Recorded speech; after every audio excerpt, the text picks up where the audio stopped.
Shri Sai Satcharitra ఓవి to ఓవి Marathi భాషలో హేమాడ్ పంత్ గారు రచించారు. మరి దీనిని మన హైదరాబాద్కు చెందినటువంటి మణియమ్మ గారు దాన్ని తెలుగులో అనువదించారు. ఈ శ్రీ సాయి సచ్చరిత్ర ఓవి టు ఓవి అనేది ఎంతో అద్భుతమైన గ్రంథం. ఇది చదువర్లకు తెలుసు.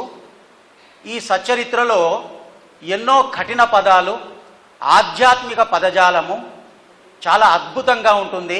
ఇది చాలా శక్తివంతమైంది. మరి దీనిని అందరూ చదవలేరు. ఎందుకంటే ఈ శ్రీ సాయి సచ్చరిత్ర ఓవి టు ఓవి చదవాలంటే కఠిన పదజాలంతో, ఆధ్యాత్మిక జ్ఞానంతో, నిగూఢ అర్థాలతో నిండి ఉంది. కాబట్టి సాయి యొక్క ప్రాథమిక భక్తులు ఈ సచ్చరిత్ర చదువుతూ ఉంటే వాళ్ళకు విసుగు అనేది ఏర్పడుతుంది. ఎందుకంటే సాయికి అంకిత భక్తులు మాత్రమే దీన్ని చదవగలరు. మన పత్తి నారాయణరావు శ్రీ సాయి సచ్చరిత్ర తెలుగును అనువదించారండి. అది చిన్న గ్రంథము. మరి ఇది ఎలా ఉంది అంటే, ఆనాడు ఆకాశంలో స్వర్గలోకంలో ఉన్నటువంటి పవిత్రమైన గంగా నది స్వర్గలోక వాసులకే పావనము చేయుచున్నది. అది గమనించినటువంటి భగీరథుడు, స్వర్గలోక వాసులు ఎందుకు పావనం కావాలి, ఎందుకు పవిత్రం కావాలి, భూలోక వాసులకు కూడా ఇది అందాలని చెప్పేసి భగీరథుడు శివుడి గురించి గొప్ప తపస్సు చేసి ఆకాశంలో స్వర్గలోకంలో ఉన్నటువంటి గంగా నదిని భూమి మీదకి రప్పించాడు. అదేవిధంగా ఈ పత్తి నారాయణరావు గారు శ్రీ సాయి సచ్చరిత్ర తెలుగును అనువదించి మరి భూలోకంలో ఉన్నటువంటి మన తెలంగాణ, ఆంధ్రప్రదేశ్ తెలుగు సాయి బిడ్డలు అందరికీ కూడా సులభంగా అర్థమయ్యే విధంగా మనకు అందించారు. ఈ విధంగా మన తెలుగు సాయి బిడ్డలందరూ కూడా ఈ చిన్న గ్రంథాన్ని చదివి పావనులవుతున్నారండి. మరి ఈరోజు నేను 31వ అధ్యాయం నుండి 36వ అధ్యాయం వరకు మీకు సమగ్ర విశ్లేషణ ఇస్తాను. మొదలు 31వ అధ్యాయంలో ఏ కథలు చెప్పబడి ఉన్నాయంటే, సాయి సముఖములో మరణించినటువంటి వారెవరంటే విజయానంద్ సరస్వతి, బాలారాం మాన్కర్, నూల్కర్, మేఘశ్యాముడు, పులి. ఈ 5గురు సాయి సముఖంలో మరణించిన వారు. అంటే ఈ 5గురే సాయి సముఖంలో మరణించారా? మరి సాయి భక్తులు ఎందరో షిరిడిలో మరణించిన వారు ఉన్నారే, సాయి సేవ చేసుకొని తరించి మరణించిన వారు ఉన్నారే. అంటే చాలామంది ఉన్నారు. ఈ 5గురి గురించి మాత్రమే హేమాడ్ పంత్ ఈ అధ్యాయంలో వివరిస్తున్నాడు. మొదలు విజయానంద్ సరస్వతి.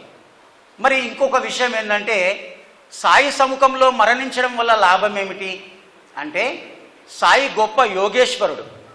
ఇంత గొప్ప యోగేశ్వరుడు ఈ భూలోకంలో ఇంతవరకు జన్మించలేదు అంటే అది సాయి భక్తులందరికీ తెలుసు.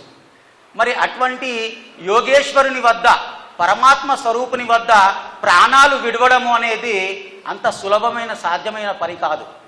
ఎంతో గొప్ప పుణ్యం ఉంటేనే కాదు, ఎంతో గొప్ప సాధన చేస్తేనే కానీ, ఎంతో భక్తి చేస్తేనే కానీ సాయిబాబా వద్ద అతని సముఖంన ప్రాణాలు వదలడం అనేది జరిగే పని కాదు.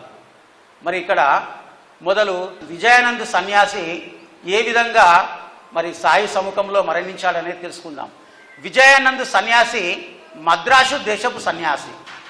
ఇతను మానస సరోవర యాత్రకు బయలుదేరుతూ ఇతని పూర్వజన్మ పుణ్య భాగ్య విశేషాన షిరిడి గురించి తెలుసుకొని, సాయిబాబా యొక్క కీర్తి విని సాయిబాబా సందర్శనం చేసుకొని మానస సరోవరానికి వెళ్తా అని సాయిబాబా వద్దకు వచ్చాడు.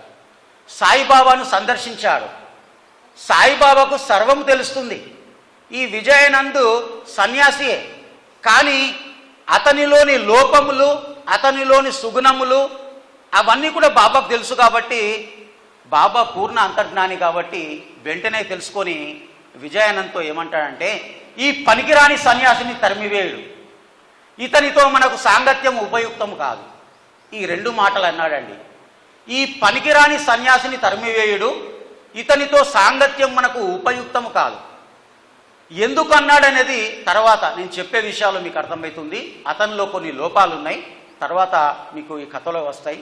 ఆ లోపాలను బాబా చెప్పకుండా ఈ 2 మాటలు అన్నాడు. ఎందుకు అన్నాడంటే, ఆ విధంగా అన్నగానే విజయానంద్ సన్యాసికి కోపం రాలేదు. బాబా దగ్గర అక్కడనే ఉన్నాడు. బాబాకు సేవ చేస్తున్నటువంటి భక్తులను చూస్తున్నాడు. బాబాకు పూజలు చేస్తున్నారు. కొందరు బాబా యొక్క పాదములు కడిగి ఆ పాద తీర్థాన్ని సేవిస్తున్నారు. కొందరు బాబా తీర్థంను కళ్ళకు అద్దుకుంటున్నారు. ఇదంతా చూస్తున్నాడు, ఓపికతో ఉన్నాడు. ఆ తర్వాత అతని తల్లి బాగా లేదని, అతని తల్లి అనారోగ్యంతో ఉన్నదని, మరణావస్థలో ఉన్నదని విజయానంద్కు ఒక ఉత్తరం వస్తుందండి. ఆ ఉత్తరాన్ని అందుకొని ఆ ఉత్తరం చదివి విజయానంద్ సన్యాసి చాలా బాధపడిపోతాడు, విచారగ్రస్తుడవుతాడు. అరే, నా తల్లి మరణావస్థలో ఉన్నది, నా తల్లికి నేను ఒక్కనే కొడుకును, మరి తల్లి మరణావస్థలో ఉంటే నేను వెళ్ళాలి కదా, అంత్యక్రియలు చేయాలి కదా అని బాధపడుతూ మరి సెలవు తీసుకోవడానికి బాబా వద్దకు వస్తాడు. బాబా వద్దకు వచ్చేసి బాబాకు సాష్టాంగ నమస్కారం చేసి ఆ ఉత్తరం చూపించి, బాబా, నా తల్లి దగ్గరకు నేను వెళ్ళాలి, నా తల్లి అంత్యక్రియల్లో నేను పాల్గొనాలి అంటే అప్పుడు బాబా అంటాడండి, ఇవే ఇతని లోపాలు. బాబా చెప్పేటటువంటి ఏంది, కాషాయ వస్త్రములు ధరించి ఈ అభిమానము తగదు. కాషాయ వస్త్రములు ధరించిన వానికి దేనియందు అభిమానం ఉండకూడదు. మరి సన్యాసివి నువ్వు, తల్లి యందు ఇంత అభిమానం ఎందుకు నీకు? తల్లి మీద అభిమానం ఉన్నవాడికి సన్యాసం ఎందుకు పుచ్చుకున్నావు అని చెప్తున్నాడు. అంటే ఇతనిలో మోహం పోలేదు, తల్లి మీద మోహం పోలేదండి. అన్నిటి మీద మోహాలు పోయినప్పుడు, అన్నిటి మీద అభిమానాలు పోయినప్పుడే వాడు నిజమైన సన్యాసి, వాడు మోక్షానికి అర్హుడు. మరి ఇక్కడ ఈ మాటలు చెప్తూ మరి బాబాకు సర్వజ్ఞుడు కాబట్టి సర్వము తెలిసిపోయింది. విజయానంద్ సన్యాసి యొక్క భవిష్యత్ అంతా తెలిసిపోయింది కాబట్టి సాయిబాబా ఏమంటుండంటే, ఇతనికి తొందరలో మరణం ఉన్నది, ఆ విషయం బాబాకు తెలిసిపోయింది. ఆడ తల్లి మరణిస్తుందని బాధపడుతున్నాడు, కానీ వీడి మరణం దగ్గరలో ఉంది. వీడి పూర్వజన్మ పుణ్యం ఎక్కువట నా వద్దకు వచ్చినాడు, వీడికి నేను సద్గతి చూపించాలి, వీడికి మోక్షంని ఇవ్వాలి, మోక్ష మార్గంని ఇవ్వాలి అని చెప్పేసి సాయిబాబా అనుకొని ఏం చెప్తాడంటే కొన్ని విషయాలు చెప్తాడండి. శరీరము నిత్యము కాదు, ధనము ఐశ్వర్యము శాశ్వతం కాదు, శరీరము శిథిలమైపోయి తుదకు నశిస్తుంది. సన్యాసికి ఇహపరంలో ఉన్నటువంటి వస్తువుల యందు అభిమానం కూడదు. కాబట్టి నేను చెప్పేది నువ్వు జాగ్రత్తగా విను. నువ్వు మొదలు కూర్చొనుము. ఇక్కడ బాబా ఏమంటుండంటే అసలు ఆయన కూర్చొనే ఉన్నాడు కదండి, అక్కడ కూర్చొనే ఉన్నాడు. నువ్వు మొదలు కూర్చొనుము అంటుండు. కూర్చొనుమని ఎందుకన్నాడు? కూర్చొనుము అంటే స్థిరము కా అన్నట్లు. అంటే శారీరకంగా మానసికంగా నీ మనసును స్థిరపరచుకో. నీవు నీ వాడాకు వెళ్ళి నీ వాడాలో తలుపుకు గడియ వేసి జాగ్రత్తగా కూర్చో. వాడాలో పెక్కు దొంగలు ఉన్నారు, వాళ్ళు వచ్చేసి నీ సమస్తమును దోచుకునేదరు. ఇక్కడ చాలా అద్భుతమైన అమృత వచనాలు, నిగూఢ రహస్యాలతో కూడినటువంటి వచనాలు ఇవి. ఈ వచనాలు మరొకసారి రిపీట్ చేసి ఇందులో అంతరార్థం చెప్తానండి. నిజానికి వాడాలో దొంగలు ఎవరు లేరండి. తలుపు అంటే తలుపు కాదండి, గడియ వేసుకోవడం అంటే గడియ వేసుకోవడం కాదు. దొంగలు సమస్తమును దోచుకోవడం అంటే ధనము ఐశ్వర్యం కాదు. ఇతను సన్యాసి, ఇతని దగ్గర ఏ ధనము లేదు, ఏ ఐశ్వర్యము లేదు. మరి సాయిబాబా ఏమంటున్నాడు?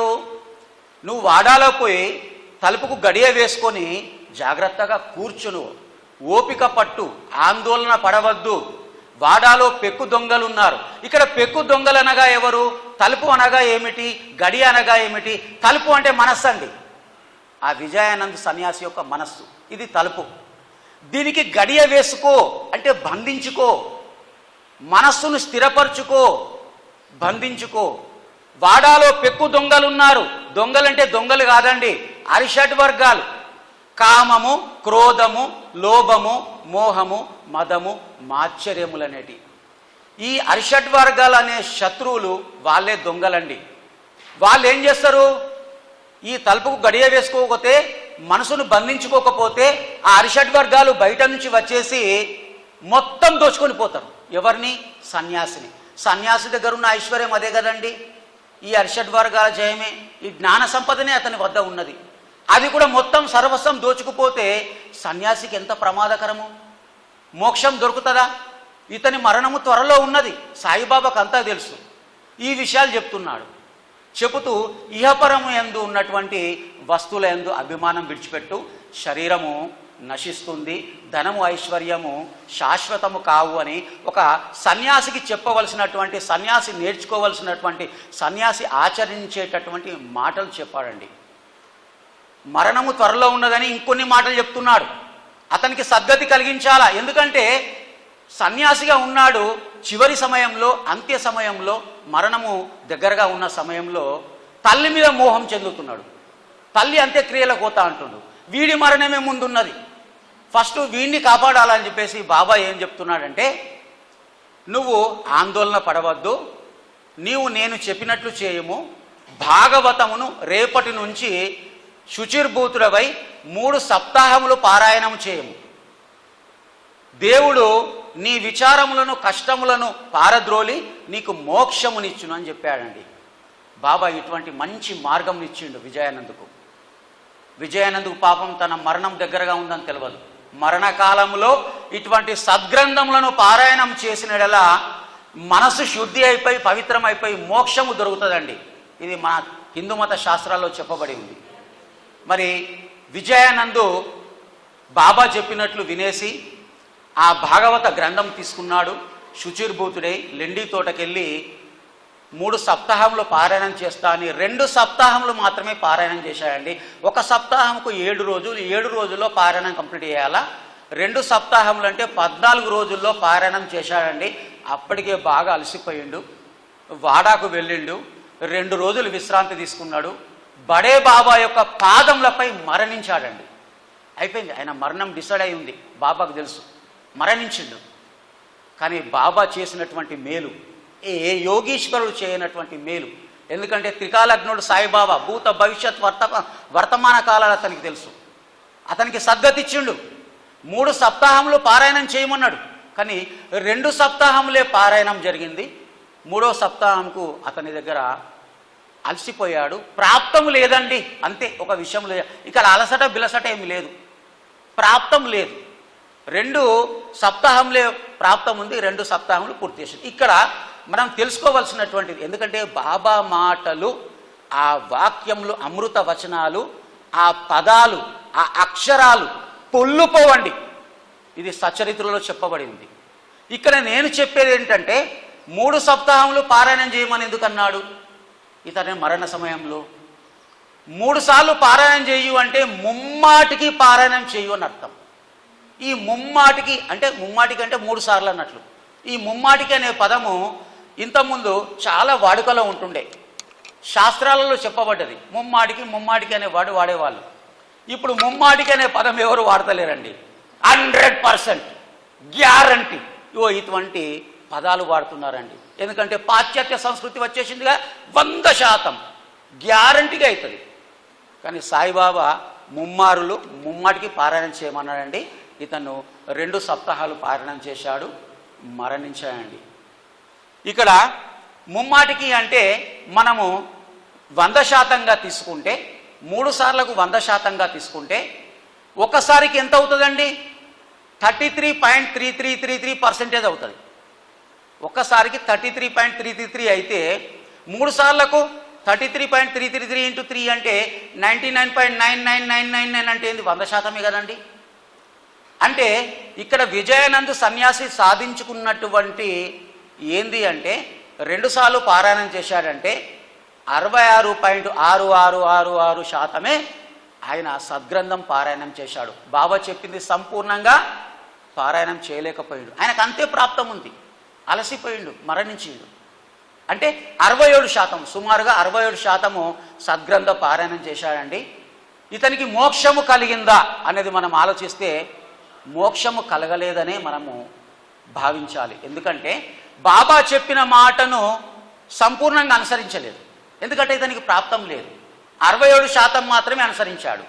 అంటే ఇతనికి సద్గతి అంటే మంచి గతి అంటే ఈ జన్మము పోయి మరు జన్మం వచ్చినప్పుడు ఇంతకంటే గొప్ప సన్యాసిగా పుట్టడం, ఇంతకంటే అరిషడ్ వర్గాలను జయించేటటువంటి మార్గంలో పుట్టడం, ఆ విధంగా మోక్షాన్ని సంపాదించేటటువంటి సద్గతిని ఈ జన్మలో సాధించుకొని మరు జన్మని పొంది ఉంటాడండి, అందులో డౌట్ లేదు. దీని తర్వాత మరి ఇక్కడ మనం చెప్పుకున్నది విజయానంద్ సన్యాసి రెండవది ఇంకోటి, ఈ విషయం చెప్తూ బాబా ఏమంటాడంటే, నువ్వు ఈ విధంగా పారాయణం చేసినట్లయితే నీ భ్రమలు నిష్క్రమించును, నీకు శాంతి కలుగును. ఈ రెండు మాటలు చాలా ముఖ్యమైనటువంటి విషయాలు. నీ భ్రమలు నిష్క్రమించును, నీకు శాంతి కలుగును.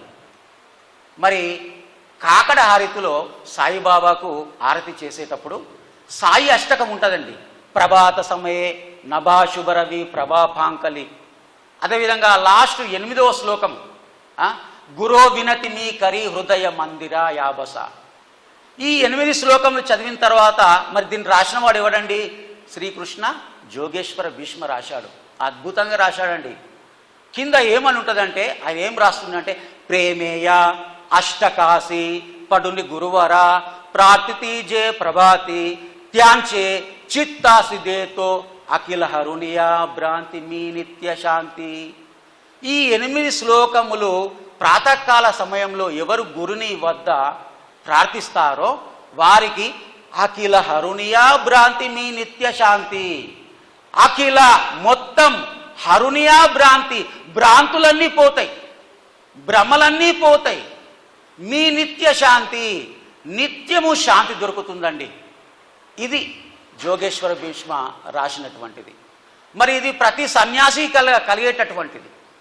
భ్రమలు పోవాలి, శాంతి కలగాలి, దాని తర్వాత మోక్షం సిద్ధిస్తుంది. అంటే ఇక్కడ సన్యాసికే కాదండి, ఇది సంసారికి కూడా చెప్పబడినటువంటిది. సన్యాసి ఎక్కడికి వెళ్తాడండి? సంసారే సన్యాసి అవుతాడు. ఏదో ఒక జన్మలో తపస్సు చేసి, సాధన చేసి, భక్తి చేసి ఖచ్చితంగా సన్యాసి జన్మను పొందిన తర్వాతనే మోక్షం ఉంటుంది. కానీ సంసారంలో మోక్షము లేదు. ఎందుకంటే కామమును విసర్జించింది మోక్షం లేదు. అరిషడ్ వర్గాల్లో మొట్టమొదటిది కామం. ఈ కామాన్ని జయించింది మోక్షం లేదండి. ఇంకా కామం తర్వాత రెండోది క్రోధం. అది అంత తీవ్రత స్థితిని కలిగి ఉండదు. క్రోధం తర్వాత లోభం, అంటే డౌన్ అయిపోతున్నాయి. లోభం తర్వాత మోహము, మదము, మాచర్యం, ర్యాంక్స్ అన్నట్లు ఇవి వట్టియలే మన పెద్దలు. వీటిని జయించింది మోక్షము లేదు. విజయానందు సన్యాసి గురించి చెప్పుకున్నాము. అదేవిధంగా రెండోది విజయానంద్ సన్యాసి తర్వాత బాలారాం మాన్కర్. ఈ బాలారాం మాన్కరు పాపం అతని యొక్క భార్య చనిపోవడం వల్ల అతను కొడుకుకు గృహభారం అప్పగించి షిరిడీకి వస్తాడండి. సాయిబాబా భక్తుడు కాబట్టి షిరిడీకి వచ్చేసి బాబా దగ్గరనే ఉండిపోవాలి, బాబా సేవ చేసుకోవాలా, జన్మను తరింపజేసుకోవాలనుకుంటాడు బాలారాం మాన్కర్. మరి బాలారాం మాన్కర్కు బాబా ఏ మార్గం చూపిస్తాడు, ఎవరికి ఏ మార్గం చూపిస్తాడో అది బాబాకే తెలుసు, ఎవరికీ తెలియదు. అంటే వారి వారి స్థాయిని అనుసరించి, వారి వారి అర్హతను అనుసరించి వారికి మార్గం చూపిస్తాడు బాలరాం మన షిరిడి సాయిబాబా. బాలరాం మాన్కర్కు షిరిడి సాయిబాబా ఏమంటాడు, మచ్చింద్రగఢ్కు వెళ్ళు, మచ్చింద్రగఢ్కు వెళ్ళి అక్కడ 3 పూటల శుచి అయి ధ్యానం చేయి అంటే భయపడిపోతాడు బాలరాం మాన్కర్. షిరిడి సాయిబాబా దగ్గర నేను ఉంటానంటే నన్ను మచ్చింద్రగఢ్ కొమ్మంటాడు, అక్కడ ధ్యానం చేయమంటాడు, ఒంటరిగా ఉండమంటాడు, ఏమీ లాభం. కానీ బాబా ఆజ్ఞ వినాల్సిందే. వెళ్తాడండి బాలరాం మాన్కర్. బాబా చెప్పినట్లు మచ్చింద్రగఢ్కి వెళ్తాడు. అక్కడ 3 పూటల శుచిర్భూతుడై స్నానం చేసి ధ్యానం చేస్తాడు. అంత కొంతకాలం చేసిన తర్వాత చిత్ర విచిత్రంగా కళ్ళు తెరిచి ఉండగానే బాలారాం మాన్కర్కు షిరిడి సాయిబాబా దర్శనం అవుతుందండి. సాక్షాత్తు 300 మూరల శరీరంతో బాబా కనబడతాడు. కనబడి అప్పుడు వీరి మధ్య ఒక సంభాషణ జరుగుతుంది. మరి బాలారాం మాన్కర్ అంటాడు, బాబా నన్ను ఎందుకు ఇక్కడికి పంపించావు అబ్బా, ఈ మచ్చింద్రగఢ్కు ఎందుకు పంపించావు, నేను నీ వద్దనే ఉండేవాడిని కదా. అంటే షిరిడి సాయిబాబా ఏమంటాడంటే, షిరిడీలో విచారములు ఉండడం వలన నీకు మనసులో అనేక ఆలోచనలు నీలో లేచినాయి. నీ మనసు స్థిరము చేయడానికి నిన్ను నా దగ్గర నుంచి దూరంగా పంపిన. నువ్వేమనుకుంటున్నావు అంటే షిరిడి సాయిబాబా షిరిడినే ఉంటాడు అనుకుంటున్నావు. షిరిడి సాయిబాబా సర్వాంతర్యామి, 300 మూరల శరీరంతో కనిపిస్తున్నాడు అనుకుంటున్నావు. అక్కడ ఉన్నవాడు ఇక్కడ కూడా ఉన్నాడు. ఇప్పుడు నీ ముందు కనబడటం లేదా? ఈ కనబడుతున్న రూపము, షిరిడిలో నువ్వు చూస్తున్న రూపము ఒకే విధంగా లేదా? ఏమైనా తేడా ఉందా? సాయిబాబా అంటున్నాడు, నేను సర్వాంతర్యామినని నీకు తెలియదా? నీకు తెలియదు కాబట్టి నేను సర్వాంతర్యామినని తెలుసుకోవడానికి నిన్ను ఇక్కడికి పంపానంటాడండి. ఎంత అద్భుతం! అంటే అనుభవం కలిగించాడండి. షిరిడీలో సాయిబాబా దగ్గర ఉన్నాడండి. ఇప్పుడు బాబా సర్వాంతర్యామి అంటే అందరు నమ్ముతారండి, అందరూ ఒకే విధంగా నమ్మరండి. తేడా ఉంటుంది, డిఫరెన్స్ ఉంటుంది. అంటే వారి వారి అనుభవ జ్ఞానాల ద్వారా వారి వారి జ్ఞానాన్ని బట్టి షిరిడీ సాయిబాబా సర్వాంతర్యామి అనే విషయాన్ని తెలుసుకుంటారు. ఎందుకంటే జ్ఞానం అనంతం, ఎంత తెలుసుకున్నా తక్కువనే. ఈ విధంగా అనుభవ జ్ఞానంతో నేను షిరిడీలనే కాదు నీ ముందర ఉన్నా అని ఒక దృశ్యమును చూపించాడు. దీన్ని దృశ్యం అంటారండి, కళ కాదు. ఉన్నది ఉన్నట్లే ఉంటాం. బాబా అక్కడ ప్రత్యక్షం అయిపోయిండు, సంభాషణ జరిగిందండి. ఇది దృశ్యం.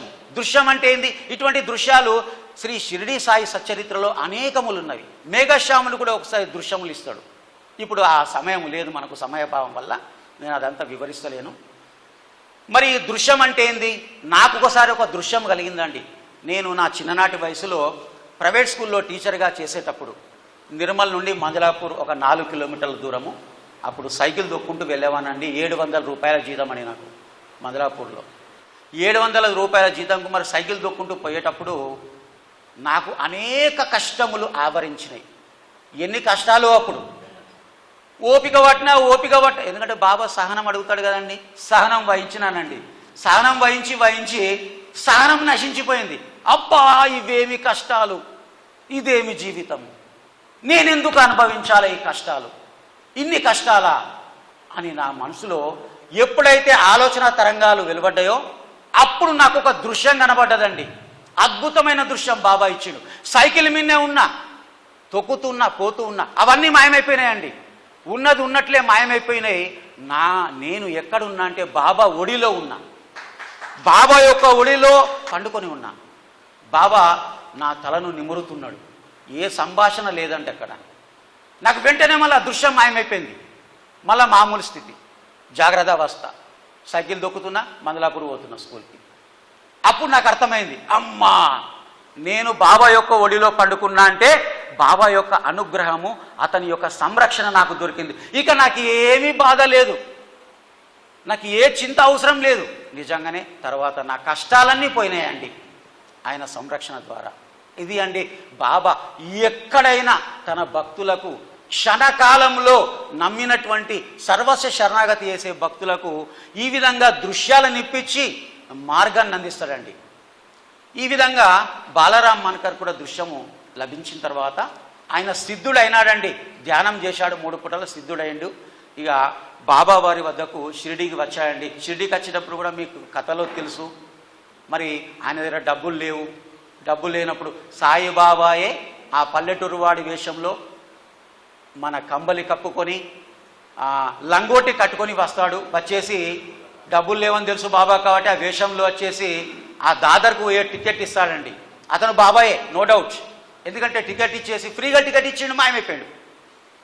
అట్లా చూడండి, కర్త కర్మ క్రియ సాయిబాబాని గమ్యము చేరే వరకు రక్షిస్తూనే ఉంటాడు, కాపాడుతూనే ఉంటాడు, నడుపుతూ ఉంటాడు. ఆ విధంగా షిరిడీకి వచ్చాయండి బాలరాం మాన్కర్. వచ్చిన తర్వాత బాబా యొక్క సేవ చేస్తూ బాబా యొక్క ఉపదేశాలను పొందుతూ అక్కడనే షిరిడీలో మరణించాడండి. ఎంత అదృష్టము బాలరాం మాన్కర్కు. సాయిబాబా యొక్క మార్గదర్శకత్వంలో శిష్యత్వం పొంది ధ్యానము చేసి సాయిబాబా సముఖమున షిరిడీలో మరణించాడు అంటే ఇది మోక్షము కాకపోవచ్చు, సద్గతి అండి. మోక్షం అంటే అంత సులభ సాధ్యమైనది కాదండి. సన్యాసులకు, సాధువులకు, సత్పురుషులకు, గురువులకు కూడా మోక్షము లభించుట కష్టమండి. ఇది నేను చెప్తున్నటువంటిది కాదు, భగవద్గీతలో ఉందండి. వేదవ్యాసుడు రాశాడండి. శ్రీకృష్ణుడు చెప్తున్నాడు, ఓ అర్జున, జ్ఞానులైనా కానీ యోగులైనా కానీ వాళ్ళు అనేక జన్మలు ఎత్తిన పిదపనే నన్ను సంపూర్ణంగా తెలుసుకొని మోక్షమును పొందుచున్నారు, నన్ను చేరుచున్నారని చెప్పి శ్రీకృష్ణుడు చెప్పాడండి. అంటే మోక్షం అంత సులభమైంది కాదు. మీకు ఒక సింపుల్ మంచి అర్థమయ్యే ఒక ఉదాహరణ ఇస్తా అండి. ఇప్పుడు ఒక పవిత్రమైన నీరు ఉందండి, శుద్ధమైన జలం ఉంది, అందులో ఎటువంటి మలినాలు లేవు.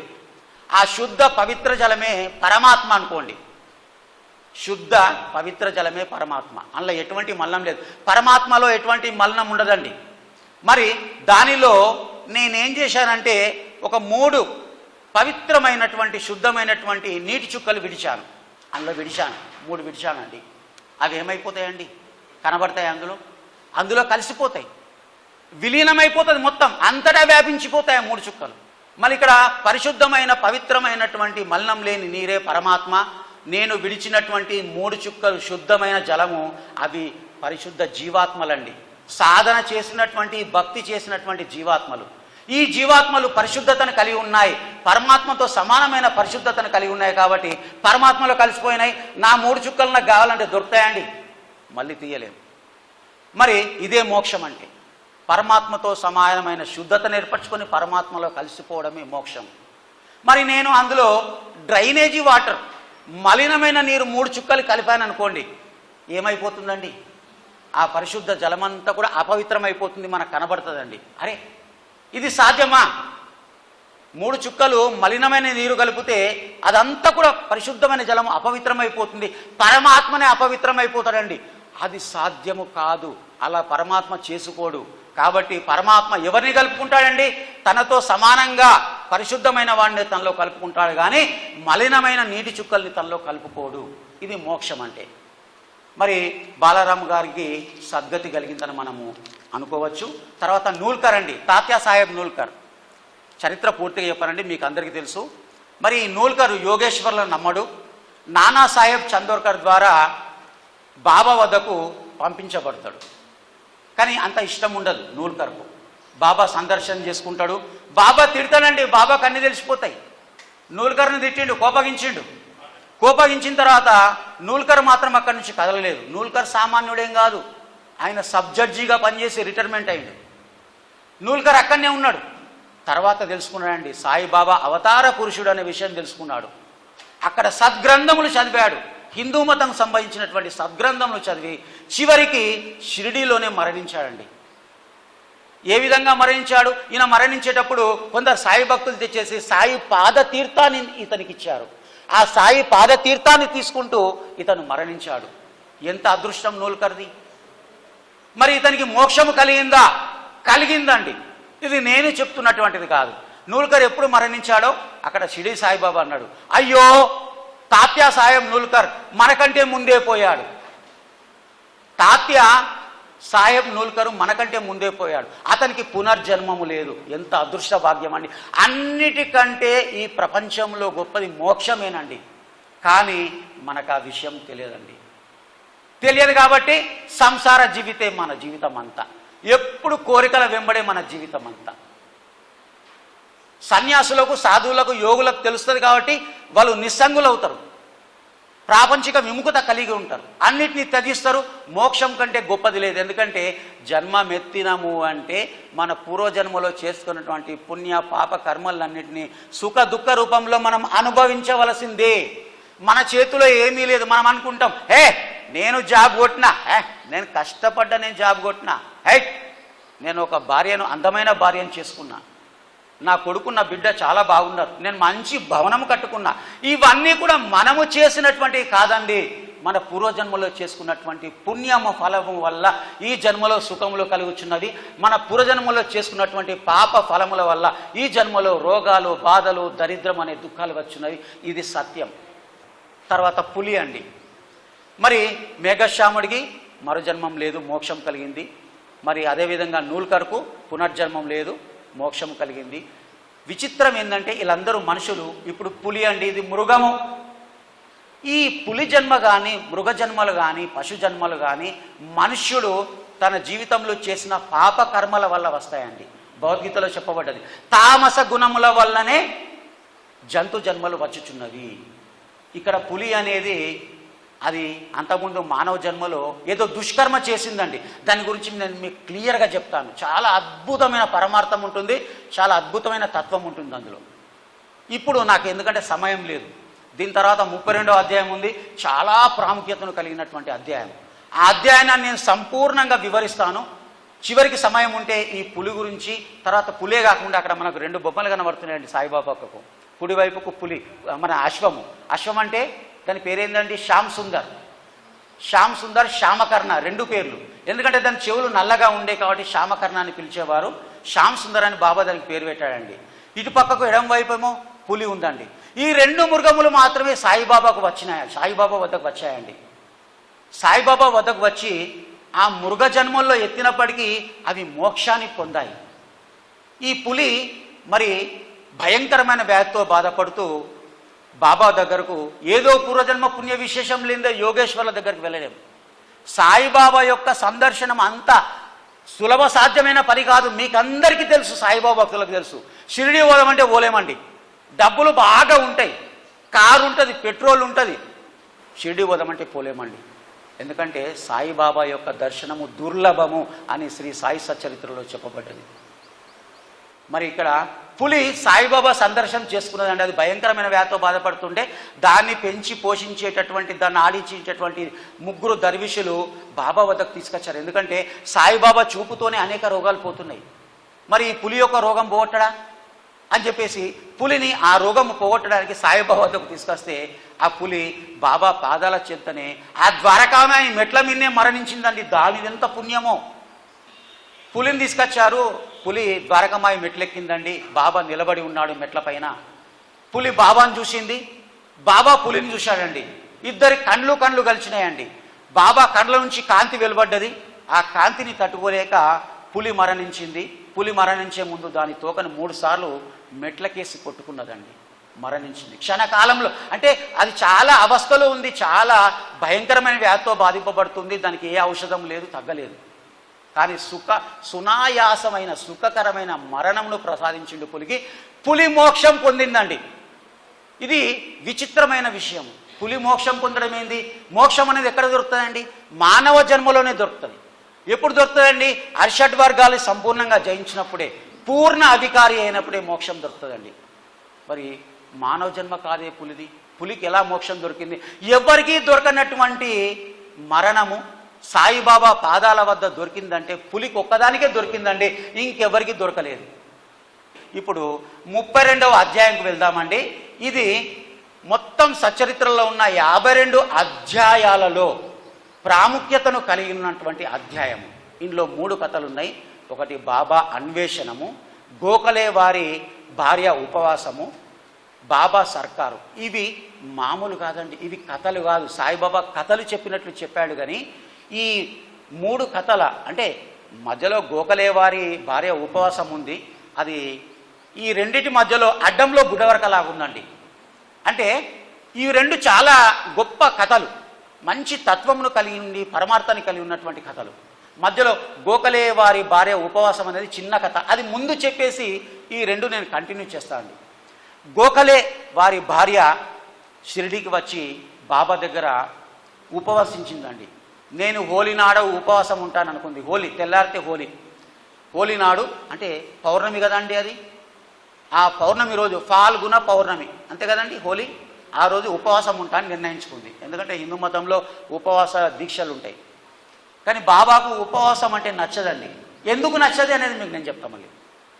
అయితే ఉపవాసం నిశ్చయించుకున్నది. కానీ బాబా అంతకుముందే దాదా కేల్కర్తో అంటున్నాడండి, నా బిడ్డలను నేనెప్పుడు ఉపవాసింపనివ్వను, హోలీ నాడు అసలే ఉపవాసం ఉండనివ్వను అన్నాడు ముందే.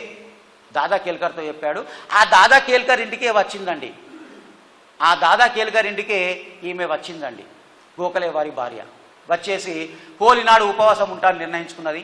బాబా దగ్గరకు పోయింది. బాబాకు నమస్కారం చేస్తే బాబా అన్నాడు, ఈరోజు దాదా కేల్కర్ ఇంట్లో నువ్వు బొబ్బట్లు చేసి దాదా కేల్కర్కు, వారి భార్యకు, వారి సంతానానికి పెట్టి నువ్వు తినాలి. మరి బాబాకు ఉపవాసం ఉంటుందనే విషయం కూడా తెలియదు, కానీ తెలుసు, మనసులో తెలుసు. ఆమె ఉపవాసాన్ని పోగొట్టడానికి బాబా అంటుండు, ఈరోజు నువ్వు బొబ్బట్లు చేసి ఆ కుటుంబానికి పెట్టిన తర్వాత నువ్వు తినాలి అన్నాడు. బాబా ఆజ్ఞ కదా, ఉపవాసం బంద్ అయింది. ఎలా బంద్ అయిందండి? ఒక సంఘటన జరిగింది.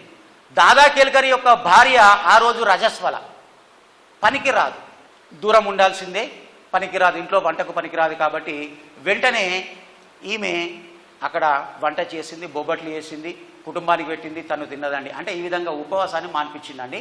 నెక్స్ట్ బాబా అన్వేషణము.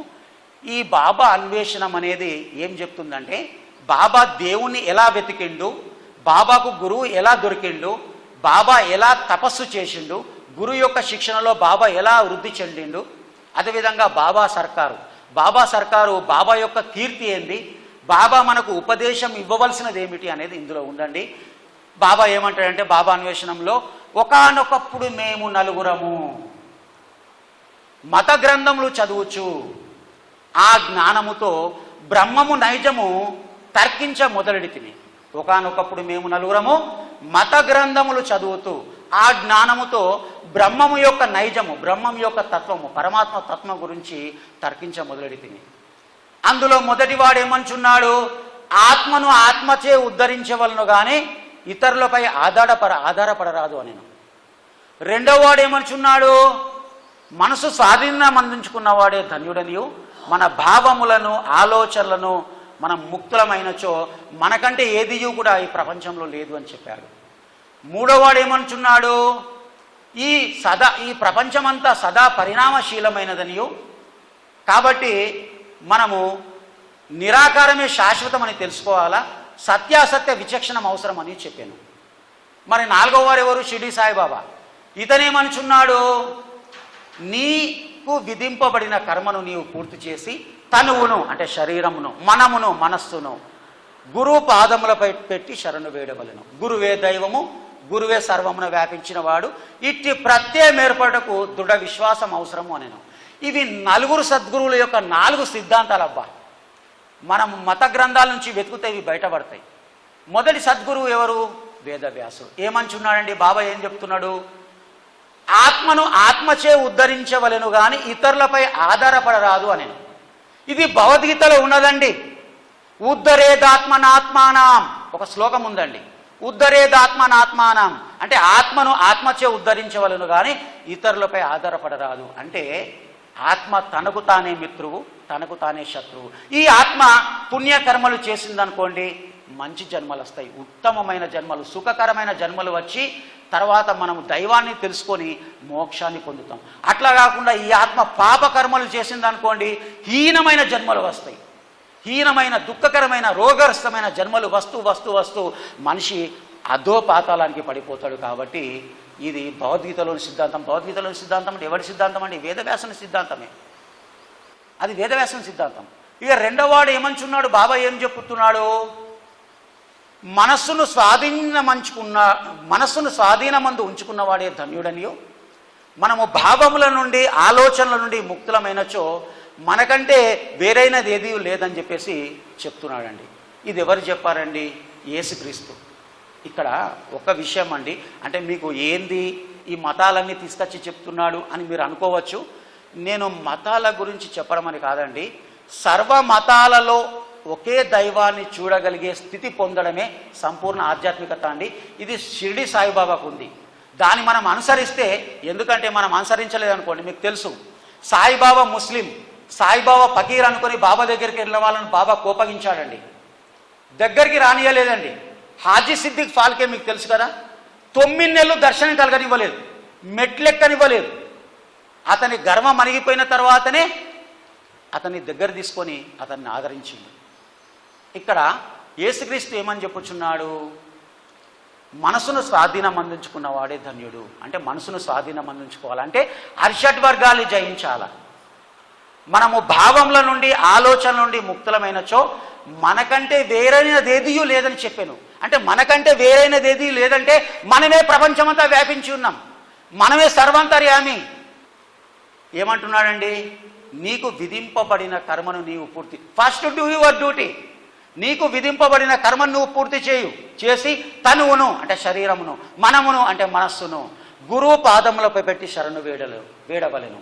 గురువే దైవము, గురువే సర్వమున వ్యాపించిన వాడు, ఇట్టి ప్రత్యయం ఏర్పడకు దృఢ విశ్వాసం అవసరం. ఇది బాబా గారి సిద్ధాంతం అండి, గుర్తుపెట్టుకోండి. ఈ ఒక్క సిద్ధాంతాన్ని మీరు గుర్తుపెట్టుకుంటే, దీని మనసులో మననము నిధిధ్యాసనం చేస్తే చాలా అద్భుతమైన రిజల్ట్ వస్తుందండి. ఈ విధంగా వాళ్ళు తర్కించుకుంటూ అడవులలో దేవుని వెతకుడుకు పోయిందట. అడవులలో దేవుడు ఉంటాడా అండి, గుళ్ళలో దేవుడు ఉంటాడు కానీ, మరి అడవులలో దేవుని వెతకడానికి ఈ నలుగురు పోవడం ఏంది, నలుగురు సద్గురులు పోవడం ఏంది? అడవి అంటే ఏందో నేను చెప్తానండి, వినండి. అడవుల్లో ఏముంటాయండి, వృక్షాలు. వృక్షాలు అంటే ఏందండి, ప్రతి వృక్షము నిస్వార్థతను కలిగి ఉంటుంది. అది పెరిగి పెద్దదవుతుంది. దానికి నీళ్ళు పోయకుండా అడవిల్లో వర్షాలు పడ్డప్పుడు అవి పెరిగి పెద్దగా అవుతాయండి. అవి ఔషధాలను ఇస్తాయి, అవి నీడనిస్తాయి, పండ్లనిస్తాయి, పువ్వులనిస్తాయి. ఈ అన్నిటినీ ఏమీ కోరకుండానే ఇస్తున్నాయండి వృక్షాలు. అంటే వృక్షం చూసి మనం నేర్చుకోవాల్సిన నీతి ఏమిటి, నిస్వార్థత. ఈ నిస్వార్థత ఎక్కడ ఉందండి? అడవిలోనే ఉంది. అడవిలో వృక్షాలు ఉన్నాయంటే అడవిలో మొత్తం నిస్వార్థత ఉంది. మరి ఊరిలో ఏముందండి? ఊరిలో మానవులు, మనుషులు ఉన్నారు. మరి ప్రతి వాడి మనసులో ఏముందండి? స్వార్థము. అదే తేడా అండి, అడవికి ఊరికి తేడా అదే. ఊరిలో స్వార్థం ఉంది, ఎందుకంటే మనుషులకు స్వార్థం, ప్రతివాడికి స్వార్థం ఉంటుందండి. నాకు లేదు, నాకు స్వార్థం, నేను నిస్వార్థం అంటే అది పెద్ద తప్పండి.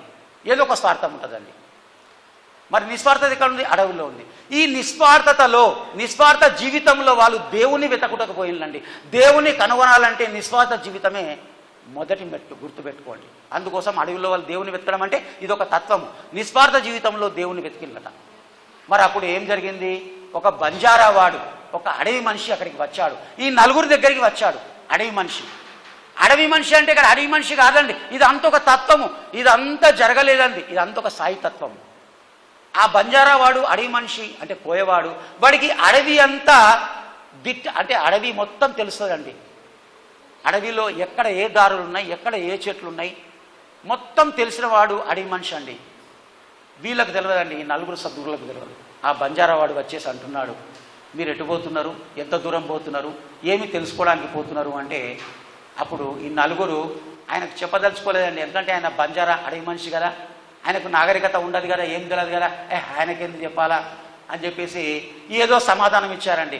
ఏమో వెతకడానికి పోతున్నామని సమాధానం ఇస్తే ఆయన తృప్తి పడే, సరే మీరేమి వెతుకుచున్నారో నాకు చెప్పవలసిన పని లేదు. ఈ అడవులు మార్గము లేనటువంటి వృక్షాలు చాలా పెద్దగా ఉన్నాయి, ఎండ కూడా పడతలేదు. మరి మార్గం లేని అడవిలో మీరు ఎటుపోతారు? మీకు చాలా కష్టమవుతుంది. నా మాట వినండి, నేను భోజనం పెడతా అండి, నీకు నేను నీళ్ళు ఇస్తాను, భోజనము తిని నీళ్లు తాగి విశ్రాంతి తీసుకోండి, నేను మీకు మార్గము చూపగలను.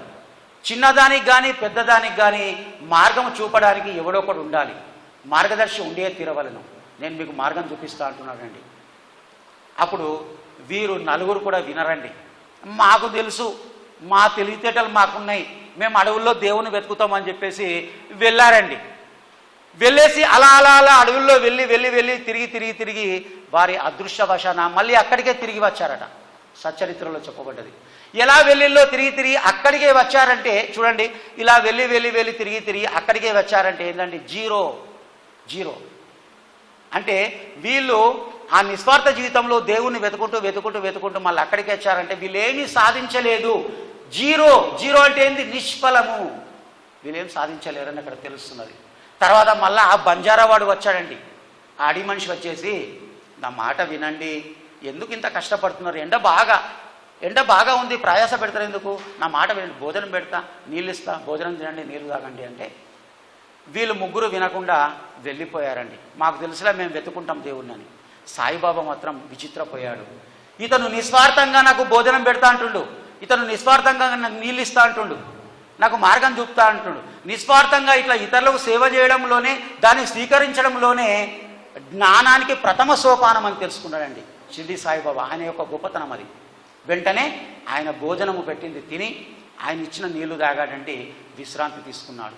వెంటనే నా గురుగారు ప్రసన్నమైనారంటాడండి సాయిబాబా. అప్పటి వరకు బంజారావాడు ఉన్నాడండి, ఆ బంజారావాడు ఎటు పోయాడండి? గురువు ప్రసన్నమైంది అంటాడు. అంటే ఇక్కడ బంజారావాడు గురువు వేరు కాదండి. బంజారావాడు అంటే నేనేం చెప్పానండి? పరమాత్మ. పరమాత్మకు నిస్వార్థ జీవితము సంపూర్ణంగా తెలుసు. ఆయన నిరాకార నిర్గుణ పరమాత్మ.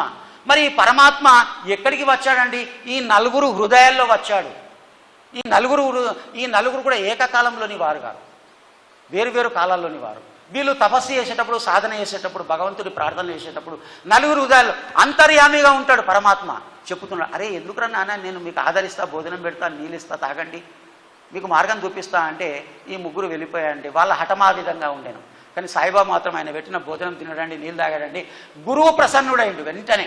అంటే బంజారా పరమాత్మ పోయిండు, పరమాత్మ గురువు అయిపోయిండు. అంటే షిర్డీ సాయిబాబాకు గురువు ఎవరు అంటే నిరాకార నిర్గుణ నిర్వికార పరమాత్మని గుర్తుపెట్టుకోండి. ఎందుకంటే ఒక్క విషయం చెప్తానండి, షిర్డీ సాయిబాబా యొక్క కీర్తి అంచెలంచెలుగా దినదిన ప్రవర్తమానం అవుతూ పెరుగుతున్నదండి. కోట్లాది సంఖ్యలో భక్తులు పెరుగుతున్నారు. షిర్డీ సాయిబాబా అంత గొప్పవాడు, ఇంత కీర్తిని వంతే ఆయన గురువు ఎంత గొప్పవాడై ఉండాలా? మరి ఆయన ఎక్కడున్నాడు? ఎక్కడ కనబడతలేడే. ఆయన కీర్తి ఏది? సాయిబాబా కంటే గొప్ప కీర్తి ఉన్నవాడు ఎవడండి? ఆయన గురువై ఉండాలి కదా. ఆయన కనబడతలేడండి. ఉన్నాడండి ఆయన. ఆయన ఎవరికి కనబడడండి, ఆయన అంతర్యామి, ఆయననే నిరాకారము, ఆకారం లేనివాడు, నిర్గుణము, ఎటువంటి గుణము లేనివాడు, నిర్వికారుడు, ఎటువంటి వికారం లేనివాడు. సాయిబాబా యొక్క గురువు ఎవరంటే నిరాకార, నిర్గుణ, నిర్వికార పరమాత్మని గుర్తుపెట్టుకోండి. ఈ విధంగా గురువు వెంటనే ఇతన్ని సాయిబాబాను తీసుకుపోయిండండి, కాళ్ళకు తాడు పెట్టి కట్టేసి ఒక బావిలో దించాడండి. ఒక 5-6 గంటలు ఏటో వెళ్ళిండు, వచ్చేసి మళ్ళా తాడుతోని బయటకు లాగేసి ఆ కట్లను విప్పేసి ఎలా ఉన్నావని అడిగిండు సాయిబాబాను. సాయిబాబా ఏమంటాడు, నేను పొందిన ఆనందమును నా వంటి మూర్ఖుడు ఎట్లు వర్ణించగలడు? నేను పొందిన ఆనందము బ్రహ్మానందము, ఆ ఆనందమును ఈ మూర్ఖుడు వర్ణించలేడు అని చెప్తాడండి. అప్పుడు గురువుగారు ప్రసన్నులై అతన్ని తన అందమైన బడిలోకి తీసుకుపోయాడండి. ఆ బడిలో సాయిబాబాకు శిక్షణ దొరికింది. అక్కడ చెప్తూ ఉంటాడండి, ఇవన్నీ వర్ణిస్తూ ఉంటే సమయం సరిపోదు. మరి అక్కడ బాబా గారు గురువుగారి మెడను కౌలించుకొని నిరంతర ధ్యానంలో ఉన్నటువంటి పరమాత్మను చూస్తున్నాడట. పరమాత్మ ఎప్పుడు నిరంతర ధ్యానంలో ఉంటాడండి. ఆయన ఎవరితోని కలవడు, ఎవరితో మాట్లాడు, ఆయన ఎవ్వరికీ తెలవడండి. మరి అతన్ని ఇలానే చూస్తూ ఉంటే అతని యొక్క ప్రతిబింబం నా కళ్ళలో కనబడినప్పుడు నా కళ్ళు లేకుండాటే మేలనిపించద్ది అంటాడు సాయిబాబా. నా తల్లిదండ్రిని మర్చిపోయినా, నా సమస్తమును మర్చిపోయినా, నా ఆస్తి మర్చిపోయినా, నా ఇంద్రియములన్నీ నా కళ్ళలో కేంద్రీకరించబడేను, నా కళ్ళు నా గురు యందు కేంద్రీకరించబడేను. ఎంత అద్భుతమైన శిక్షణ అండి. ఈ విధంగా 12 సంవత్సరాలు ఆ పరమాత్మ శిక్షణలో సాయిబాబా ఉన్నాడండి. ఇంత గొప్పవాడు షిరిడి సాయిబాబా కావడానికి కారణము ఆ పరమాత్మని యొక్క శిక్షణే. ఇప్పుడు దాన్ని నేను అంత వర్ణించే సమయం లేదండి. సరే, దీని తర్వాత బాబా సర్కార్ చెప్తా అండి. బాబా సర్కార్, దీనికి దానికి సంబంధం ఉంది. అక్కడ 4 సద్గురువులు అన్నారు. అయితే సద్గురువులు అంటే ఏందో నేను చెప్పలేదండి. సద్గురువులు అంటే సచ్చరిత్రలో అనేక విధాలుగా నిర్వచించబడ్డది. సద్గురువులు అంటే నేను చెప్పే విషయం ఏంటంటే నిరాకార, నిర్గుణ, నిర్వికార పరమాత్మను సంపూర్ణంగా తెలుసుకున్న వారే సద్గురువులండి. వాళ్ళకి సంపూర్ణంగా తెలుస్తుంది. అంటే తెలవడంలో కూడా తేడా ఉంటుంది, పర్సంటేజ్ ఉంటుంది. మరి ఈ గురువులకు, ఈ సన్యాసులకు, సాధువులకు, ఉత్తమ పురుషులకు, సత్పురుషులకు పరమాత్మ తెలవడం అంటే నిజంగా చెప్తున్నానండి, పరమాత్మ ఎవరికి అందడు.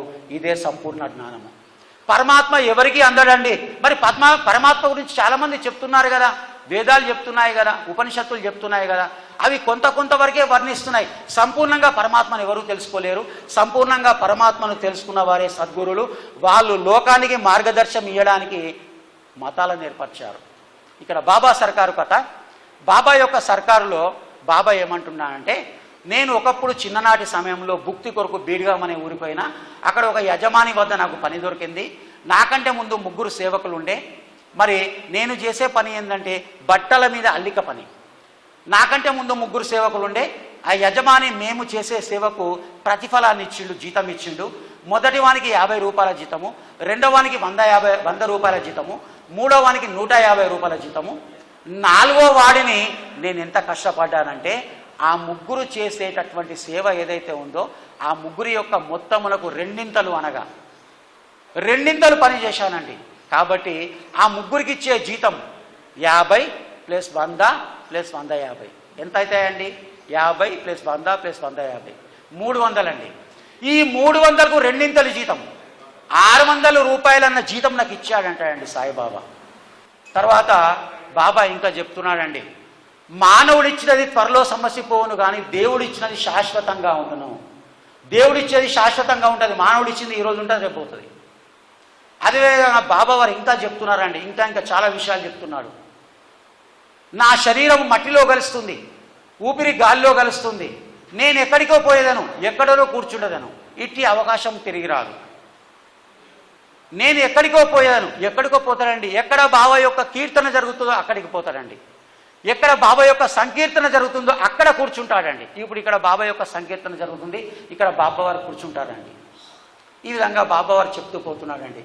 ఇంకొక విషయం చెప్పాడు, మాయ మిగుల నన్ను బాధించుచున్నది, అయినప్పటికీ నా వారి కొరకు నేను ఆతురత పడేదాను. మాయ నన్ను మిగుల బాధించుచున్నది. అరే, మాయ బాబాను బాధించడం ఏంటండి? మాయను ఎప్పుడో జయించాడండి అతను. ఒకసారి అంటాడు బాబా, మాయ అతి కఠినమైనది, నేను దాన్ని చాలా దీనంగా చేసేసాను. మాయ అతి కఠినమైనది, నేను దాన్ని చాలా హీనంగా దీనంగా చేసేది. అటువంటి వాడికి మాయ బాధించడం అంటే ఏంటి? ఇక్కడ మాయ అంటే చెడు కాదండి, అరిషడ్ వర్గాలు కాదండి. మాయ అంటే విధి, విధి విలాసం. సాయిబాబా తన భక్తుల్ని రక్షించాలనుకుంటాడండి, మార్గంని ఇస్తాడు, కానీ విధి ఏం చేస్తుందండి? ఆ భక్తుల్ని ఎటో తీసుకుపోతుందండి. సాయిబాబా రక్షించాలనుకుంటాడు, భక్తులు బాబాను అందుకోలేడండి. ఇటువంటి ఒక కథ ఉండండి. నిగోజ్ పాటిల్ యొక్క భార్య ఆ రోజు మరణించేది ఉంది, అది బాబాకు తెలుసు. ఆమెను రక్షిద్దామని బాబా మాల్సాపత్తో చెప్పి సమాధిలో కూర్చుండి, అరే నానా, నిగోజ్ పాటిల్ యొక్క భార్య ఈరోజు రాత్రి మరణిస్తుంది, ఆమెను రక్షించాలా అని చెప్పి సమాధిలో కూర్చుండి ఎవరు కూడా లోపలికి రావద్దంటాడండి. కానీ అప్పటికే హంసరాజు వచ్చేసి లోపట్ల పోతాడండి. మాల్సపతి ఆపుతాడు, వినడు. మాల్సపతి ఆపిన వినడు, లోపట్ల పోతాడు. మసీదులోకి పోయేసరి ఆ అడుగుల చప్పుడుకి సాయిబాబాకు సమాధికి భంగం కలుగుతుంది, కళ్ళు తెరుస్తాడు, బాగా కోపం వస్తుంది బాబాకు. ఆ కూర్చున్నటువంటి చేపను మాల్సపతి మీద వేసేసి, అరే మాల్సపతి, ఎంత పని చేశావురా, అక్కడ నిగోజ్ పాటిల్ యొక్క భార్య మరణించింది, నేను సమాధిలో ఉండి ఆమె రక్షించాలనుకున్నా, కానీ ఆమె మరణించింది. ఎందుకు మరణించింది? అది విధి, అదే మాయ అండి. కానీ నా భక్తుల కొరకు విధి ఎంత బాధించినప్పటికీ నేను ఆతురత పడేదను. ఎవరైనా ఏమైనా సాధన చేసినచో వారు తగిన ఫలితమును పొందెదరు, నా పలుకులను గుర్తుంచుకునేచో వారు అమూల్యమైన ఆనందమును పొందెదరని షిరిడి సాయిబాబా సెలవిచ్చారండి. ఈ 32వ అధ్యాయం సంపూర్ణమైందండి. ఇక 33, 34, 35 అధ్యాయాలు విభూతి లీలలండి. మరి విభూతి లీలలన్నీ నేను ఇక్కడ చెప్పదలుచుకోలేదు, చాలా చెప్తూ ఉంటే ఒక్కొక్క కథ అనేది చాలా సమయం తీసుకుంటుంది. విభూతి అంటే ఏందో చెప్తానండి. విభూతి అంటే బాబా ఫస్ట్ ఔషధం ఇచ్చేవాడు, రోగాలు వస్తే వైద్యం చేసేవాడు, తర్వాత అన్ని రోగాలకు ఒకే మందని చెప్పేసి విభూతిని తయారు చేసిండు. విభూతి అంటే బాబా కట్టెలను పెట్టి జ్యోతిని ప్రజ్వరిల్వ చేసి, అగ్నిని ప్రజ్వరిల్వ చేసి, దాన్ని కాలుస్తే వచ్చినటువంటి బూడిదను బాబా ఊదిగా భక్తులకు పంచిపెట్టాడు వాడండి. ఇక కట్టెలు అంటే మాయ, అజ్ఞానము, పాపములు, భక్తుల యొక్క పాపములు, భక్తుల యొక్క అజ్ఞానము, భక్తుల యొక్క మాయ అనేదే కట్టెలండి. మరి ఆ కట్టెలను దేనికి సమర్పిస్తున్నాడండి? అగ్నికి. అగ్ని అంటే పరమాత్ముడు అండి. అగ్నికి చాలా శక్తి ఉంటుంది. అగ్నిని పరమాత్మునిగా ఋగ్వేదం చెప్పింది. అక్కడ అగ్ని అనే పరమాత్మునికి మాయ, అజ్ఞానము అనే కట్టెలను సమర్పించినప్పుడు అవి నశించిపోయి, అంటే అజ్ఞానం నశించినప్పుడు ఏం ఏర్పడుతుందండి? జ్ఞానం అనే బూడిద ఏర్పడుతుంది. అదే సాయి ఊది అండి. సాయి ఊది అంటే ఏంటండి? జ్ఞానం అండి. అజ్ఞానము, మాయ, పాపములనే కట్టెలు భగవంతుడనే అగ్నికి సమర్పించినప్పుడు ఆ అజ్ఞానము నశించిపోయి సాయి ఊది అనే విభూది ఏర్పడ్డదండి. దాన్ని మన నుదుటిన ధరిస్తే మన నుదుటి రాతలో ఉన్నటువంటి దోషములు పోయి, కష్టములు, రోగములు పోయి, విచారములు పోయి మనకు సర్వ సుఖ సంపదలు కలుగుతాయండి. ఒకసారి నారాయణ మోతీరామ్ అనే భక్తుడి ఇంట్లో ఒక తన స్నేహితుడికి తేలు కుడుతుందండి. చాలా మంట ఉంటుంది, తేలు కుడితే చాలా విషము, చాలా మంట ఉంటుంది. వెంటనే సాయి ఊది కొరకు వెళ్తాడు తన దేవతా మందిరంలోకి. సాయిబాబా ఊది ఉండదు. వెంటనే అతను ఏం చేస్తాడు? బాబాను ప్రార్థిస్తాడు, బాబా రక్షించు, నా స్నేహితుడిని రక్షించు తేలు కాటు నుండి. వెంటనే బాబా ఒక ఆలోచన కలిగిస్తాడు. ఆ ఫోటో ముందర అగరబత్తులు కాలినటువంటి బూడిద ఉంది. ఆ బూడిదను చిటికడు తీసుకున్నాడు, బాబాను ప్రార్థన చేసిండు. బాబా నామజపం చేసి తేలుగుట్టిన దగ్గర రాశాడండి. వెంటనే ఆశ్చర్యం, క్షణకాలంలో తేలుగుట్టిన మంట పోయిందండి. ఎంత అద్భుతం! అదేవిధంగా ప్లేగు జబ్బు, ఒక సాయిబాబా భక్తుడి యొక్క బిడ్డ ఎంతో దూరంలో వేరొక గ్రామంలో ప్లేగు జబ్బుతో బాధపడుతుంది. చంకలో 2 బొబ్బలైనాయి, విపరీతమైన జ్వరంతో బాధపడుతుంది. బాబా ఊది లేదు ఆ బాబా భక్తుడి వద్ద. తన బిడ్డను రక్షించుకోవాలా, ఒక మనిషినిచ్చి పంపిస్తాడు. నానా చందోర్కర్ దగ్గర విభూది ఉంటే తీసుకురాపో అని. నానా చందోర్కర్ అప్పుడు టానా రైల్వే స్టేషన్లో ఉన్నాడు, అతని దగ్గర విభూది లేదు. వెంటనే నానా చందోర్కర్ ఏం చేశాడండి? కింద ఉన్నటువంటి మట్టి తీసుకున్నాడు. ఆ మట్టి తీసుకొని దాన్ని విభూది అనుకున్నాడు. మరి పెట్టడానికి ఆ బిడ్డ లేదు కదా, కొన్ని కిలోమీటర్ల దూరంలో ఉంది కదా, తన భార్య ఉంది. తన భార్య యొక్క నుదుటికి రాశాడండి. ఈ భార్యనే బిడ్డ అనుకున్నాడు. చిత్రం, ఇతను ఆ మట్టిని తన భార్యకు నుదుటికి రాసేసరికి అక్కడ ఆ బిడ్డ యొక్క అనారోగ్యం పోయింది, ఆమె జ్వరం పోయింది, ఆ ప్లేగు, ఆ బొబ్బలు కూడా పోయాయండి. ఈ విధంగా జామ్నేరు లీల, నానా చందోర్కర్ యొక్క బిడ్డ మైనతాయిని కూడా ప్రసవ వేదన పడుతుంటే బాబా విభూతినిచ్చి కర్త కర్మ క్రియాయి గమ్యము చేరే వరకు విభూతిని తీసుకుపోయి ఆరతిని పాడిపించి ఆమె ప్రసవ వేదనను పోగొట్టాడండి. అదేవిధంగా నారాయణరావు జబ్బు, నారాయణరావు చాలా బాధతోని ఉంటే, రోగగ్రస్తుడై ఉంటే బాబా నామజపం చేస్తే బాబా స్వప్నంలో దర్శనం ఇచ్చి నువ్వు ఆరోగ్యవంతుడు రేపటి నుంచి అయిపోతావు అనగానే నిజంగానే రేపటి నుంచి ఆయన ఆరోగ్యవంతుడు అయ్యాడండి. అదేవిధంగా బాలభువ సుతార్, ఇతను గొప్ప భక్తుడు.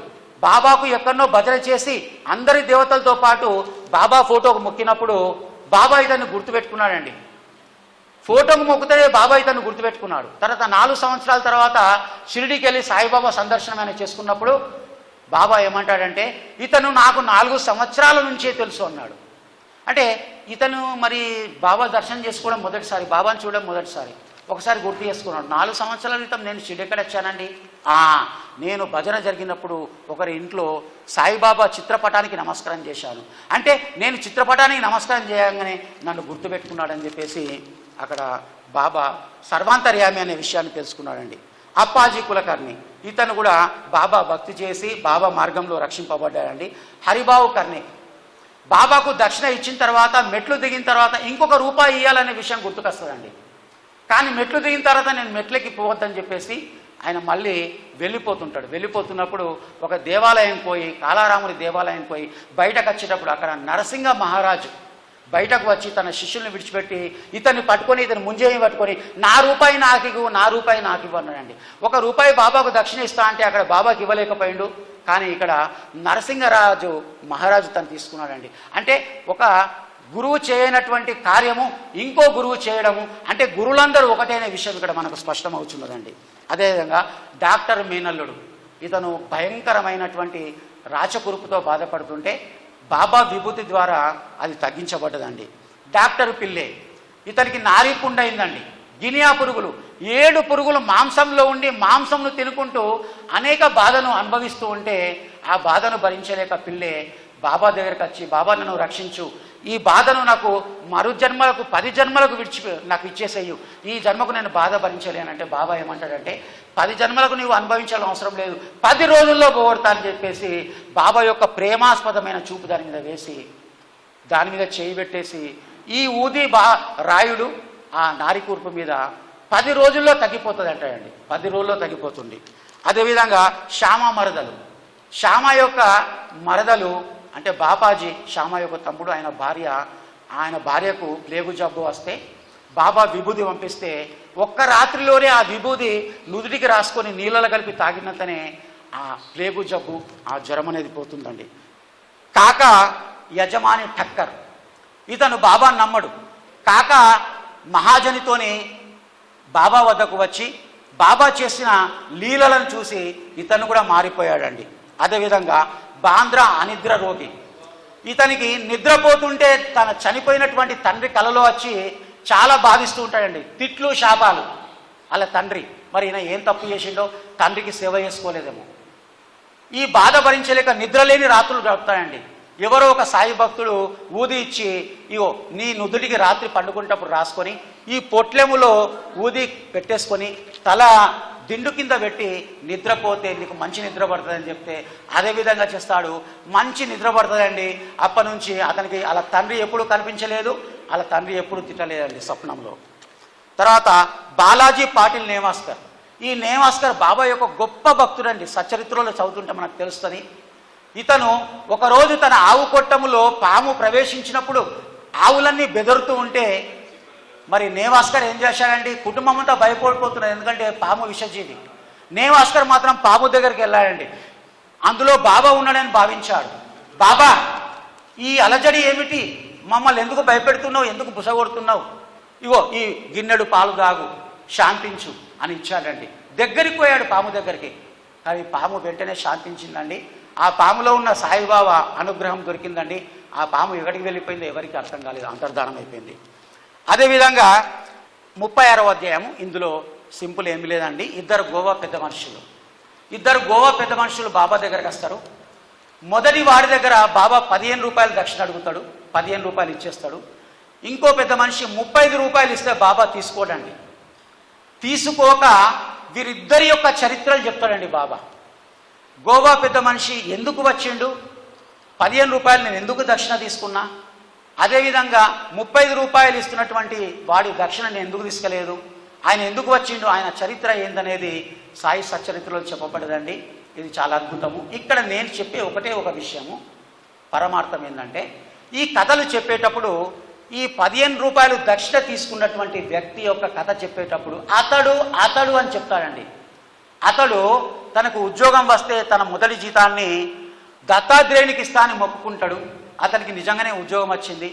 ఆ ఉద్యోగం యొక్క జీతం 15 రూపాయలు, తర్వాత అది డబుల్ అయింది, 30 రూపాయలు అయింది, తర్వాత అది 60 రూపాయలు అయింది, తర్వాత 100 రూపాయలు అయింది, తర్వాత 200 అయింది, తర్వాత 700 అయింది. ఇప్పుడు ఇతని జీతం 700 రూపాయలు. అతడని చెప్పాడండి. ఎందుకు అతడన్నాడండి?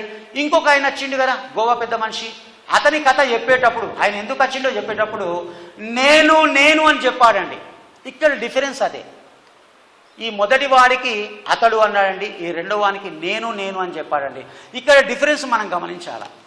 ఈ మొదటివాడు ఆ దత్తాత్రేయునికి మొక్కుకొని తన మొదటి జీతం సమర్పిస్తాడన్న కానీ మర్చిపోయాడండి. దత్తాత్రేయుని మర్చిపోయాడు, మొక్కును మర్చిపోయాడు. 15 పోయి 30 అయింది, 30 పోయి 60 అయింది, 60 పోయి 100 అయింది, 100 పోయి 200 అయింది, 700 రూపాయల జీతం అయింది. కానీ బాబా గుర్తుకు రాలేదండి. ఆ కర్మ వలన షిరిడికి రాబట్టగలిగాడు. కాబట్టి బాబాకి ఇతనితో సంబంధం లేదు కాబట్టి బాబా అతడు అన్నాడు. ఈ రెండో పెద్ద మనిషి ఇతను 35 రూపాయలు ఇస్తున్నా తీసుకోలేదు. కానీ ఇతని దగ్గర నుంచి ఏం తీసుకున్నాడు? ఒక ఆహారంను మానివేసిండు, అన్నంను మానివేసిండు. ఎందుకంటే ఆయన 30,000 రూపాయలు పోయినాయండి. ఆయన బాధతో ఉంటే ఈ షిరిడి సాయిబాబాని ఒక పకీ రూపంలో వెళ్ళి, నీ 30,000 రూపాయలు నీకు దొరుకుతాయి, నా మాట విను, నీకు ఇష్టమైన ఆహారంను విడిచిపెట్టు, షిరిడిలో సాయిబాబా ఉన్నాడు, ఆయన దర్శనం చేసుకో, ఆయనకు మొక్కు అంటే ఆయన మొక్కుకున్నాడండి, అన్నం మానివేశాడండి. ఆ వంట బ్రాహ్మణుడు ఎవరైతే 30,000 రూపాయలు దొంగిలించిండో ఆయన మనసులో మార్పచ్చి బాబా పాదాల మీద పడి ఆ 30,000 రూపాయలు ఇచ్చేశాడండి. ఎంత అద్భుతం అండి! పోయిన ద్రవ్యం మళ్ళీ తిరిగి వస్తుందా? దొంగ తెచ్చి మళ్ళీ ద్రవ్యాన్ని ఇస్తాడా? ఇక్కడ జరిగిందండి. ఇతడి కథ చెప్తూ నేను అన్నాడు. ఎందుకంటే ఈయన షిరిడి సాయిబాబా మీద సంపూర్ణంగా ఆధారపడ్డాడు. ఎవరైతే షిరిడి సాయిబాబా మీద ఆధారపడతారో, ఎవరైతే షిరిడి సాయిబాబాకు సర్వస్వ శరణాగతి చేస్తారో వాళ్ళు సాయిబాబా ఒకటేనండి. అందుకోసం నేను అన్నాడు. తర్వాత ఔరంగాబాదు గారి భార్య, ఈమెకు సంతానం లేదు, 27 సంవత్సరం నుంచి సంతానం లేదు. షిరిడి సాయిబాబా వద్దకు వచ్చేసి శ్యామాకు రిక్వెస్ట్ చేసి శ్యామ ద్వారా బాబాకు తన కోరికను విన్నవించుకొని బాబా అనుగ్రహంతోనే 12 నెలల్లోనే సంతానమైందండి. కొడుకు పుట్టాడండి. ఆ కొడుకుని తీసుకొని 5 నెలలకు బాబా వద్దకు వచ్చేసి అలా తండ్రి, ఆ కొడుకు పుట్టినటువంటి తండ్రి 500 రూపాయలు అతనికి దక్షిణగా ఇచ్చాడండి. ఆ 500 రూపాయలతోని శ్యామ్ సుందర్కు మంచి ఒక శాల కట్టించాడండి సాయిబాబా. ఇంతటితో 36 అధ్యాయాలు సమాప్తము.